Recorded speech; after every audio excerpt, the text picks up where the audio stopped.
Three.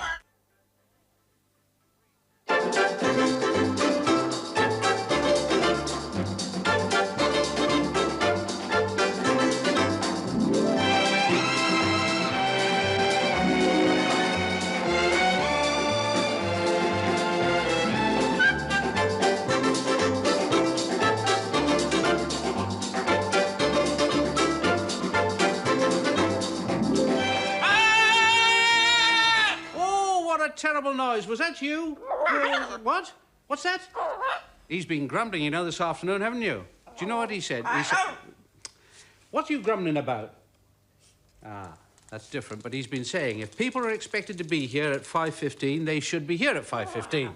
Well, it's 5:15 now, isn't it? It's gone 5:15. I'll see if they've come. Now, you stay there. Yeah, don't go away. You stay there. I won't be a minute. Now, look who's come to see us this afternoon. This is a fine little load, isn't it? Look at that. Look at that. Oh, look what we've got. Look who we've got. There they are. Come on, here's Oscar. Come on, Oscar. That's right. There's Oscar. And who's next? Is it Henrietta? Is it Henrietta? Here's Henrietta. That's right, there's Henrietta. And what about James? Are you coming out, James? Yes, come on. Oh, let go your perambulator. There we are. There. Oscar, Henrietta, and James. 3 orang-utans. And I think you better give me that brush, don't you, Oscar? I don't think that's very good for you, do you? No, that's right. 3 orang-utans from Bristol Zoo. Now, Oscar's 3, Henrietta's 2, James is 2. Now, look, Oscar. Now, look, that's my ear. Do you mind? No, look. No, look. Oscar, look. Would you let go my ear? Would you please let go my ear, Oscar? That's right. Now, as you can see, orangutans are very affectionate animals when they're young. They come from Sumatra and from Borneo, and they're very, very lively and active. Now, look, Oscar, we'll just put that chair out of the way, I think. Come here. Oscar, that's it. There we are. Well, now, you see, they've got these beautiful arms. Their legs are quite weak. They've got these wonderful arms because they like climbing trees. They're great tree climbers. In fact, they're what we call arboreal. Now, don't let that word frighten you. Arboreal. You see, they like to hang on always with their legs or their arms. They don't like to walk across open ground. They're arboreal. But don't let that frighten you because I've got at home an arboreal mouse. Yes, an arboreal mouse. Now, there's a Portuguese laurel right outside my window, and this mouse climbs to the top of the Portuguese laurel, takes off the berries, and then takes them down to eat. And, of course, harvest mice, they climb, don't they? They climb up stems of wheat. And then there's the wonderful old nursery rhyme, Dickory, dickory, dock, the mouse ran up the clock. Well, now, mice do climb, but they don't always climb hard vertical surfaces. But a Mr. France, who lives in Farnham, has sent us some pictures of a mouse that climbs a wall. There he is. The mouse is just starting. He's gone up that wall. It's a roughish sort of wall, so he's got a little bit of grip. But what's he after? Well, how does he get on? Off he goes, up the wall. There you are. He's 2 or 3 feet up the wall. And now he's going to turn right, I think, because there's something, that's his goal on the right there. There's something he wants there. And it's a little stone trough, and in that trough are some peanuts that Mr. France has put there for the tits. Now, it's pretty good. He's gone right at that wall. Now, he's got to turn round and bring that peanut back down. Not easy. There he is. He's on the wall. And now he's got to turn with his head down and come down the wall, because that's the way they travel. Now, Mr. France has seen that mouse do that several times. A very clever mouse that climbs an almost vertical wall. Well, now, of course, mice don't spend their lives on walls and ceilings, but this chap here does. Now, he is a gecko. Now, have a look at him, because he lives in warm climates and he spends his life on walls and on ceilings catching flies. Now, if I just turn this over, you'll see how well adapted he is to just hang on to a ceiling. Look at that. There he is. He's pretty well upside down. Now, you may say that he's got sticky feet. That's how he does it. No, he hasn't got sticky feet. You may say that he's got suction pads on his feet, but no, he hasn't got suction pads on his feet. He's got a very strange arrangement that allows him to walk upside down. Now, here he is in a normal position, or an abnormal position, walking the way we do, and he's after, you know what? A fly. Now, he's quite stealthy about it, because you've got to catch it. And there he is, that eye, that tiny slit there, can just see a fly. Now, if we lived on the floor above him and we'd got a glass floor, that's what he'd look like. He's got these beautiful feet, and now you can see how they're made. They're sort of ribbed. Now, all those ribs have got a series of little hairy hooks along them, which you can't see on this picture, but which helps him to grip. It's a bit like a motor tyre in a way. You see how he turns? When he turns, the whole foot sort of goes. And he's able to run up and down walls at quite a speed, and across ceilings, and across the floor as well. So that's the way the gecko works. And how are our pals over there? They doing all right? You behaving yourselves, are you? Got to keep an eye on you, you know. Can't take your eye off them for a minute, really, but they're all right. Well, now, that's the way the gecko runs about on the ceiling. Now, you often write letters to us and ask us questions like that, and we find it very difficult to answer all your letters because they are very technical, some of them, but we're trying to answer them bit by bit, and on this programme, we'll try to answer them generally as well. Now, last week, if you remember, we showed you two more arboreal animals. We said that they were relatives of some very famous ones at the London Zoo. Well, of course, the ones that we showed you were red pandas, and they're relatives, of course, of the giant pandas. Now, Michael Borer is the education officer of the London Zoo, and every morning he's lucky enough to walk past these pandas, and most mornings, I'm sure, he stops and just has a word or two with them. There they are in their temporary quarantine compartment. Well, I'm sure you know what these are. These are the two new giant pandas at London Zoo. And as you can see, they're young, which means they're playful. Young animals play much more than adults do. And they are marvellous climbers. Well, not quite marvellous, a little bit clumsy with it, but they never seem to fall, and they certainly seem to enjoy it, don't they? When giant pandas were first discovered in China, over 100 years ago, the people who discovered them said that they'd found big black and white bears. And when you look at these pandas, you can see why they believe that. They do look like bears, don't they? And then the experts on the anatomy of animals, the way their bodies are put together, looked, and they said no, the giant panda wasn't a bear, it was a raccoon. All other raccoons are smaller. They all except one live in America, and they're good climbers. But a raccoon is like a small bear. So a big raccoon is going to look awfully like a bear. And most experts think that's what the giant pandas are, that they are the biggest of the raccoons.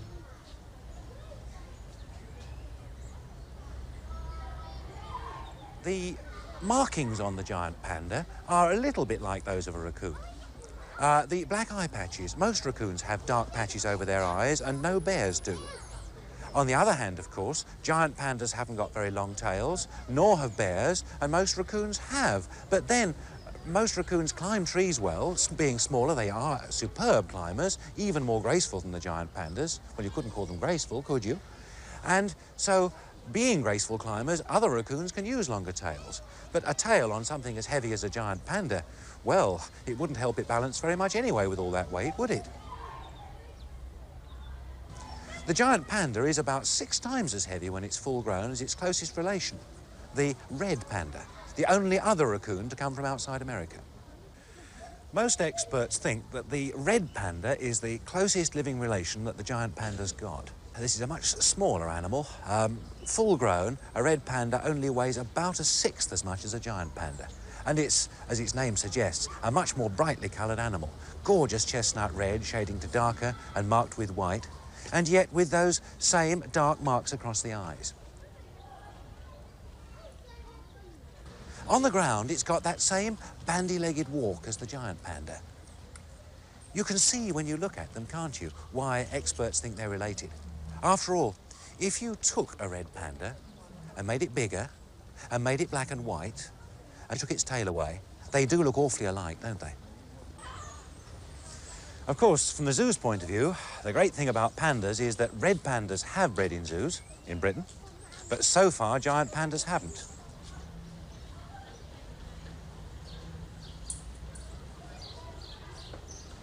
Won't it be marvellous in a couple of years' time when these two are grown up, if they breed? Won't it be wonderful?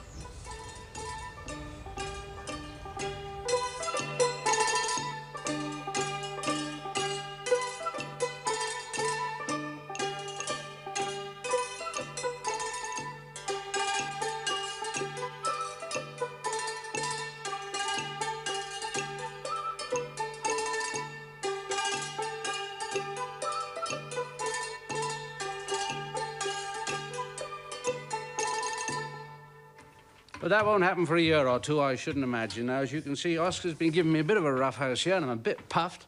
And I was a bit puffed before, and I said the gentleman who photographed that climbing mouse was a Mr. France. Sorry, it was Mr. French, sorry. Well, now, Oscar, as you can see, is having a very nice time this afternoon.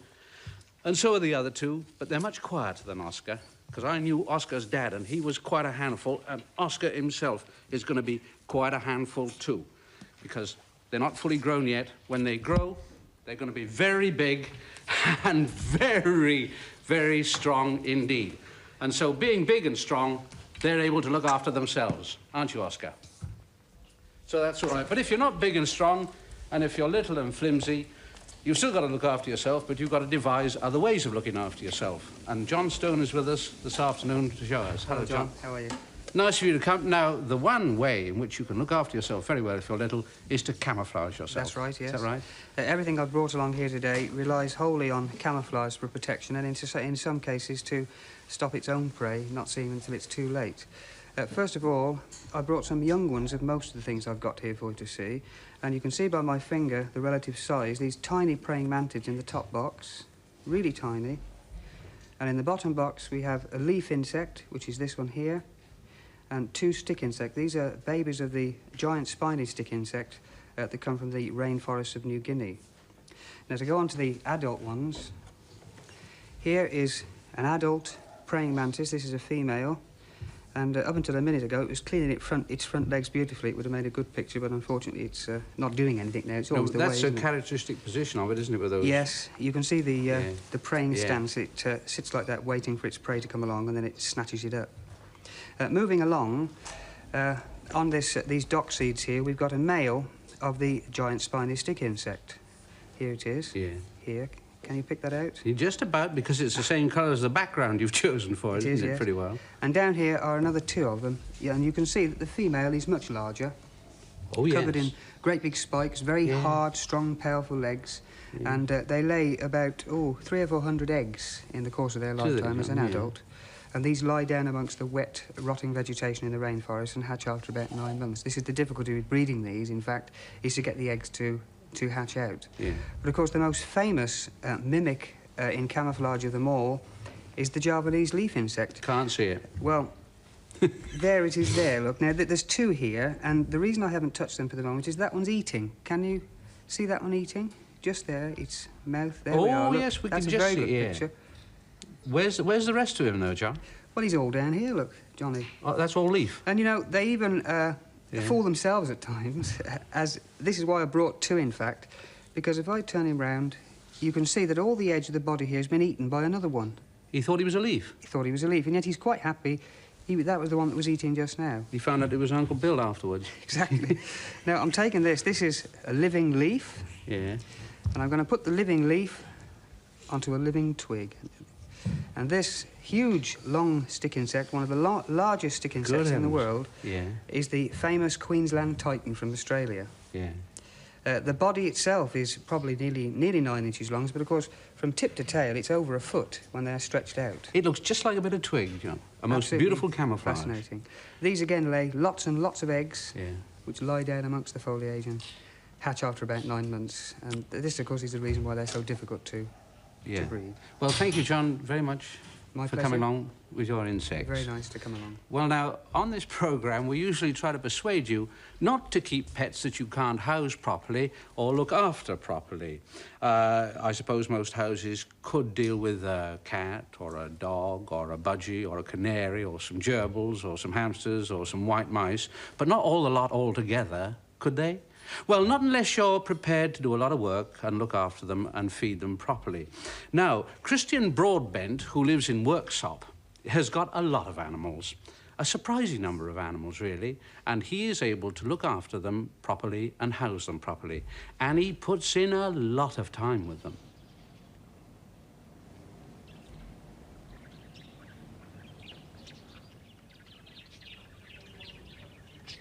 Really, I'm lucky to live where I do, because with there being old stables that have just been converted, there are plenty of room for the animals which we like, and so we keep a lot. For feeding, they are quite simple, and I'm helped by my brother and sister. We keep to a routine in morning and evening, doing some animals to ourselves. The grass is for the rabbits and the guinea pigs, which have that as well as pellets and sometimes water. One of my favourite rabbits is the long-eared one called the lop. It can have an ear span of up to 27 inches. These ears are so heavy that they have to flop down and so hang down onto the floor. This mother has a litter of 8 young, and these also have floppy ears, even though they're only 2 weeks old. Apart from the usual rabbits and guinea pigs, we have other animals in the stable. The chinchilla has the finest fur of all animals and the most expensive. They're a nice pet to have and do come very friendly. And also they are interesting, having dust baths at night and drinking very little. They can't have any grass because it's too rich for them. And they have to have very dry pellets of their own. Although we have a lot of room inside, we've built an aviary outside because it's nice for them to get the sunlight and to be out where they usually are in the wild. We feed the birds on a mixture of seed which all goes into one pot and let them choose out their own food. And every now and again we put a twig of hawthorn or chickweed in, which they pick at and get the green food which they need from. We have a collection of birds, most of them being budgerigars. We have 17 of them, a various amount of finches. We also have one wider, which has a very long tail, and silver quails, which are the smallest bird in the pheasant family, and they can't fly but go on the ground. One of the things I've been lucky enough to do is to hatch out 2 quail chicks in an incubator. In the incubator there is a mixture of eggs, the quail eggs, duck eggs and hen eggs. The quail eggs are very much smaller than the hen eggs, and are in fact just a little more than a centimetre long. We kept them at a temperature of 103 and we waited for 19 days until these 2 hatched out. They were as big as bumblebees when they hatched out, but now they are 2 weeks old and are quite big.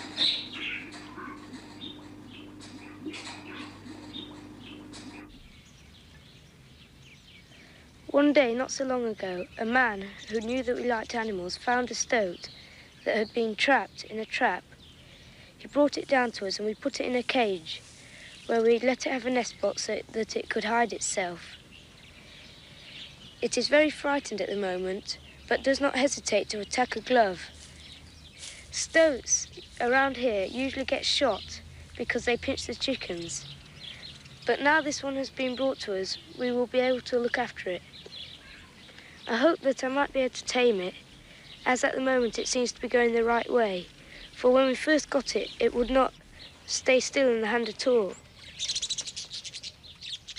I think we are very lucky to have a stoat because they are quite rare as pets. They are not easy to catch, for they hunt at night and you don't usually see them in the day.